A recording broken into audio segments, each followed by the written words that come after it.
அனைவருக்கும் வணக்கம். காலில் ஆணி இருக்குன்றாங்க. காலாணி காலில் வந்து செருப்பு இல்லாமல் நடக்க முடியாது. கால் வலி இருக்கும். வட்ட வட்டமாக ரஃப்பாக இருக்கும் கால். பிளேடு போட்டு அரிவாங்க. அரிஞ்சு திருப்பி திருப்பி வரும். அதுமாரி இருக்கிறவங்களுக்கு ஒரு டிப்ஸ் சொல்கிறேன். ஒரு ஒரு துண்டு வந்து மஞ்சள் எடுத்துக்கோங்க. ஒரு துண்டு வசம்பு எடுத்துக்கோங்க. ஒரு துண்டு பச்சை கற்பூரம் எடுத்துக்கோங்க. ஒரு 5 மிளகு எடுத்துக்கோங்க. ஒரு கைப்பிடி அளவுக்கு மருதாணி இலை. ஒரு கைப்பிடி அளவுக்கு அம்மன் பச்சரிசி. இது எல்லாத்தையும் ஒட்ட அரைச்சி நல்லா தடவுற அளவுக்கு பேஸ்ட் மாரி ஆக்கி காலில் நீட்டில் தடவிக்கங்க. ஃபுல்லாக எங்கெங்கே ஆணிக்கால் இருக்கோ இல்லை ஃபுல்லாக கூட தடவிக்க பாதத்தில் தடவி காலையில் கழுவுங்க. அதுமாரி ஒரு வாரத்துக்கு பண்ணிங்கன்னா ஆணிக்கால் குணமாகும். அதே பேஸ்ட்டை வந்து மரு உள்ள இடத்துங்க அங்கங்கே மரு இருக்கும். மருவின் மேல் தடவினீங்கனாலும் மரு உளுந்து விடும். அதே போல் சுகர் பேஷண்ட்டுக்கு வந்து என்ன பண்ணணும், நாவக்கொட்டை நாவப்பழத்தை சாப்பிட்டு அதனுடைய கொட்டைகளை காய வச்சு அதை பவுடர் ஆக்கி அது தயிரில் கலந்து சாப்பிட்டிங்கன்னா சக்கரை வியாதி குணமாகும். கல் உருவாகும் தடுக்கப்படும். அதே போல் சக்கரை வியாதி உள்ளவர்களுக்கு பாத எரிச்சல் வரும்.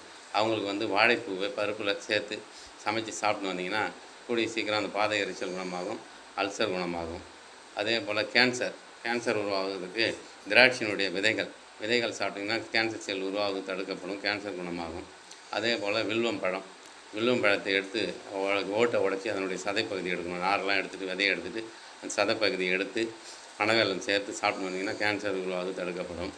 அதே போல் நித்திய கல்யாணி பூ டெய்லி ஒரு 1.5 டம்ளர் தண்ணி வச்சு நித்திய கல்யாணி ஒரு 10 பூவை போட்டு கொதிக்க வச்சு வடிகட்டி 48 நாட்கள் வரையும் இதில் காலையில் குடிச்சுன்னு வந்தீங்கன்னா கேன்சர் செல் குணமாகும், கேன்சர் உருவாகிறது தடுக்கப்படும், கேன்சர் குணமாகும். அதே போல் அடிக்கடி வந்து பாதாம் பருப்பு, கேரட்டு, துளசி இதெல்லாம் சேர்த்துக்கின்னு வந்தீங்கன்னா கேன்சர் செல் உருவாகிறது தடுக்கப்படும். அதே போல் தீராத சளி இருக்குன்றாங்க. தீராத சளி இருக்கிறவங்க என்ன பண்ணால் ஒரு ஸ்பூன் வந்து பாதாம் பருப்பு எடுத்துங்க, ஒரு ஸ்பூன் வந்து பனங்கற்கண்டு எடுத்துங்க, 1/2 ஸ்பூன் மிளகு எடுத்துங்க, 3ஐயும் பவுடர் ஆக்கிங்க. சூடான ஒரு டம்ளர் பாலில் நைட்டில் குடிச்சினே வாங்க. தீராத சளி குணமாகும், நல்லா தூக்கம் வரும். அதே ஒரு ஸ்பூன் வந்து பாதாம் பருப்பு எடுத்துங்க, ஒரு ஸ்பூன் ஜீரகம் எடுத்துங்க, ஒரு ஸ்பூன் பனங்கற்கண்டு எடுத்துங்க, 3ஐயும் பவுடர் ஆக்கி நைட்டில் சாப்பிட்டு வந்தீங்கன்னா நினைவாற்றல் அதிகரிக்கும், கண் பார்வை அதிகமாகும்.